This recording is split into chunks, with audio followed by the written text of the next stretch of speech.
twakomeje rero n'umukire w'umumiliyoneri. Rero twabonye Shalomo arimo kubwira umukunzi we Gihozo amubwira ati nta kindi kintu tugomba gukora, tugomba gufata roho ya Shafi tukamutandukanya nayo. Gihozo rero yahise avuga ati ese ubwo ntabwo ushaka gutangira kuba wakora ibyaha ubwo si ukumwica? Ati kuko yego nyine tugomba kumwica kuko arimo gushaka gukora ibintu bitari byiza. Ibaze nk'umuntu wishe Kami umukobwa wari umuziranenge. Nanjye Kami nubwo natonganaga nawe cyangwa nkabona namubwiraga nabi gusa nabaga natinyuka kuba namukubita urushyi. Ati rero umuntu nk'uriya urimo wica abantu udashaka no guhinduka, rero nta kindi kintu nawe agomba gukorerwa, tugomba kumuvana mu nzira. Gihozo aramubwira ati oya, aramuhendanira ati mbabarira, urabizi ibyaha bikuriho hejuru, reka kongera kuba inyamaswa cyangwa umuntu mubi, ahubwo tuzafata uwo Shafi tumugeze mu nzego bamufunge. Ari kubona yuko uwitwa Shalomo we icyo akeneye ari uko nyine yakosora umuntu. Yamubwira ati njyewe nshobora kuzamutanga bakamufunga ariko nabanje kumukoramo akazi kuko uriya ni inyamaswa kandi inyamaswa iturenze. Ariko ubona Gihozo we arimo gushaka amubuza yuko adakeneye yuko Shalomo yakongera kuba yakora ikintu kibi, ahubwo ibintu byose byazajya bikorwa binyuze mu buyobozi. Twaje kubona rero tubona Alice, mwibuke yuko ubushize Daniel arimo kumubwira ati mushiki wanjye ntiwikongera kugenda amajoro kuko uwitwa Shafi ameze nabi hano hanze. Ariko ubona igihe uwitwa Alice atarimo kubyumva ngo abyumve neza ngabe ariko aramubwira ati nta kibazo nzajya ngenda n'ubundi ndi kumwe n'undi muntu. Rero Daniel aramubwira ati rero ndashaka no kukubwira yuko wa mukobwa nakubwiye witwa Pucuri yaje hano kunsaba imbabazi. Ati ariko ndimo gutinya kuba namuha imbabazi kandi ugasanga atarigeze ahinduka. Uwitwa Alice aramubwira ati nyamara intambwe yo gutera ugasaba imbabazi ntabwo aba ari intambwe ikorwa na buri wese. Ati nyamara wamuha andi mahirwe ukareba nimba yarahindutse kuko ndabizi neza yuko nawe umukunda. Twaje kubona rero tubona Pucuri ari kumwe na Cedric arimo kumubwira ati ese ko ndeba utameze neza bimeze bite? Undi amubwira ati impamvu nameze neza ni ukubera urukundo. Rero nka Cedric wanyuze mu bintu byose by'inkundo abizi, yemeye no kwicisha bugufi areka iby'amafaranga kubera urukundo ahita abyumva. Yamubwira ati yego, ati mbwira rero ikibazo ufite. Ati mfite ikibazo cy'uko muri ino minsi nashwanye na boyfriend wanjye. Ndamubwira ati yego ndakumva rwose. Ati kandi ntukagire ikibazo ujye umbwira.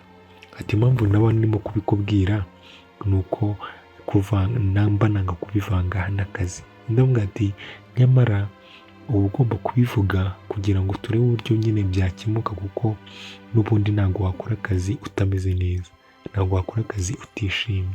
Ibyo ngibyo rero ni ibintu bisanzwe, ntabwo wakora akazi utameze neza cyangwa ukore akazi utishimye.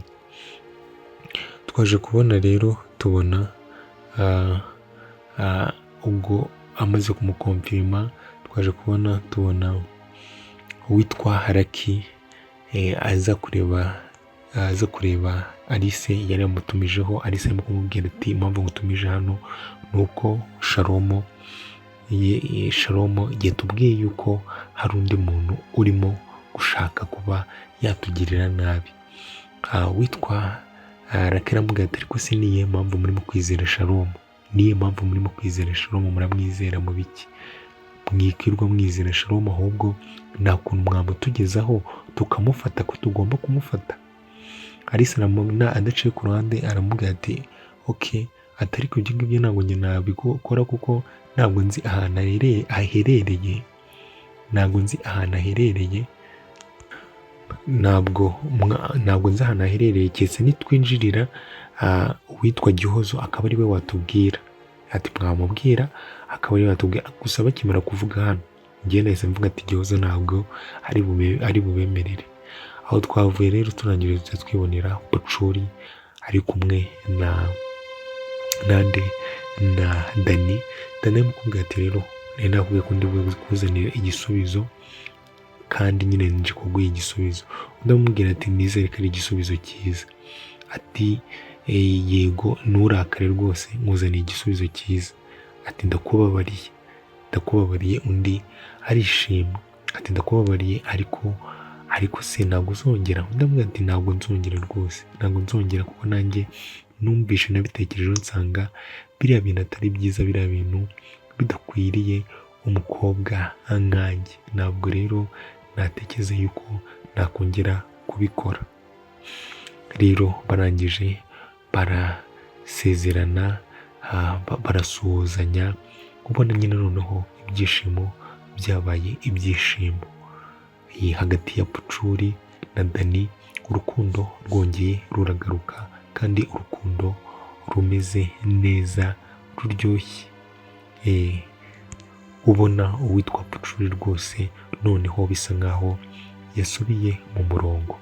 Twaje kubona rero tubona inama yateranye, uwitwa Lucky yahuje uwitwa Alice na Cedric hiyongeraho Gihozo, bose baterana barimo gutaka Gihozo y'ukuntu atanga amakuru. Ariko mu byari byinshi nyuma kugira ngo, kuko bari bamaze kumutaka yuko atanga amakuru, kugira ngo bamuvanemo amakuru y'ahantu Shalom ari.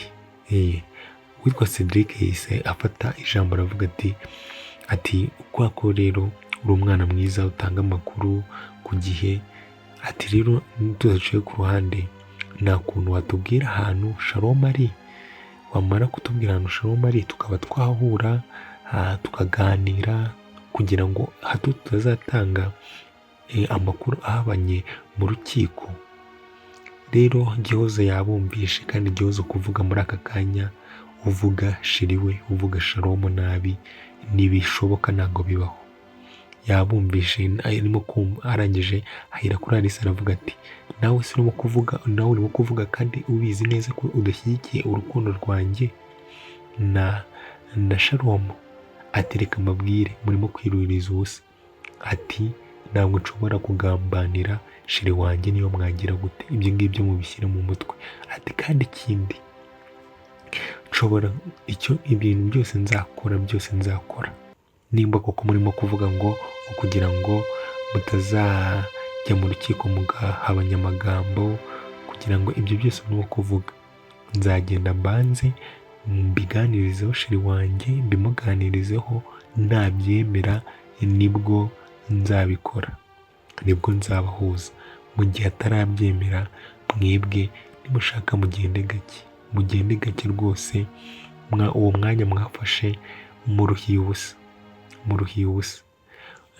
Lucky arangije acishamo avuga ati nyamara atari ko nujya kumubwira uzamubwire udashaka nyine ntuzatange amakuru nabi mu buryo bubi ngabe noneho yagenda burundu, kuko ni byiza yuko yaza ugakundana n'umuntu utihishe. Twaho ngaho twavuye Gihozo abimye amakuru, twahise tubona Gihozo arimo kurira, ariko Dani araza arangije avuga ati Dani aramubaza ati ese kurimo kurira? Ati bambwiye ngo nange Cedric n'ukuntu amwizeraga na Alice, bambwiye ngo nange Shalom kandi bazi yuko dukundana. Ese na Dani aramubwira ati kuko natanga Shalom, kandi Dani yaravugaga yuko Shalom nawe sinzi. Mukomeze mugire ibihe byiza.